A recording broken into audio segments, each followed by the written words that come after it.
Coming up at 5:46 on this Monday morning. Good morning, everyone. Winter. Well, I know we've had some winter temperatures here and there already. Winter officially begins Wednesday.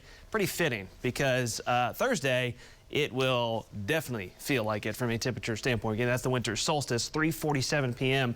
on Wednesday. As we've approached that time of year when our daylight hours are just about the shortest, our latest sunrise or latest sun rises and earliest sunsets. Eventually, those daylight hours start to slowly get a little longer into January and even at the end of this month. But of course, still in that right now as far as the lesser amounts of daylight. As we look for Bartlesville this morning, you've had a little bit of very light precip come rolling on through. Very minimal. I mean, most of this isn't even really measurable, but some sprinkles, drizzle, occasionally a brief light shower. And yes, up across southeast Kansas, there could be a couple sleet pellets, a couple snowflakes mixing in, some spotty drizzle elsewhere. But again, this is very minimal, a lot of it not reaching the surface. And temperatures are well above freezing, so that's why there's really no problems here this morning. We're in the low 40s. Cold air is building, though. Of course, this time of year, the Rockies, northern plains start to settle into really cold air with the snow on the ground. But we're already below zero in the Dakotas this morning, and that is just a sign of things to come. Let's take you up to northern Canada towards Alaska.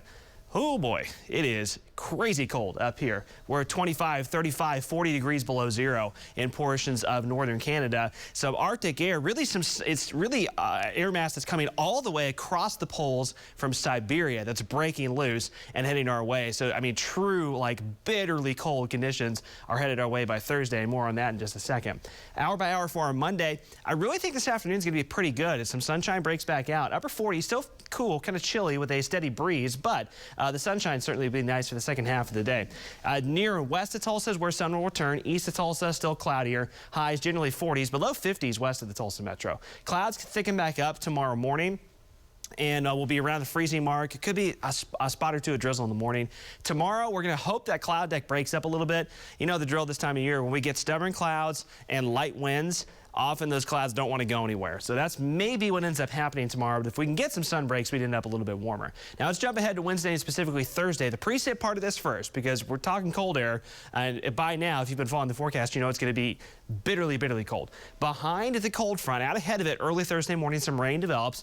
Behind it, we would quickly transition to all snow. The good news, if there is any good news here about this system, is that as far as any precip transition, it's pretty cut and dry. It'd be rain out ahead of the front, snow behind the front. There wouldn't be too much of a window for anything else there. Now, the amounts of snow still very much to be determined, but we're talking blowing snow on Thursday, which would cause some travel issues anyways. Now, here's the cold part of this. Thursday morning, even by sunrise Thursday, we may still be out ahead of it. Won't last, though. Once again, not a misprint. Temperatures fall to the single digits as we head into Thursday afternoon, and then wind chills well below zero. So that's why we've got the temperatures inverted, kind of backwards Thursday, dropping during the day, blowing snow, and wind chill values, once again, this is not a misprint either. Wind chills of 20, 25 below zero, if not colder, late Thursday into early Friday. Temperatures really bitterly cold Friday, very cold Christmas Eve Saturday. Christmas Day Sunday, we might start the recovery by then, but I think it still will be quite cold right on into Christmas Day.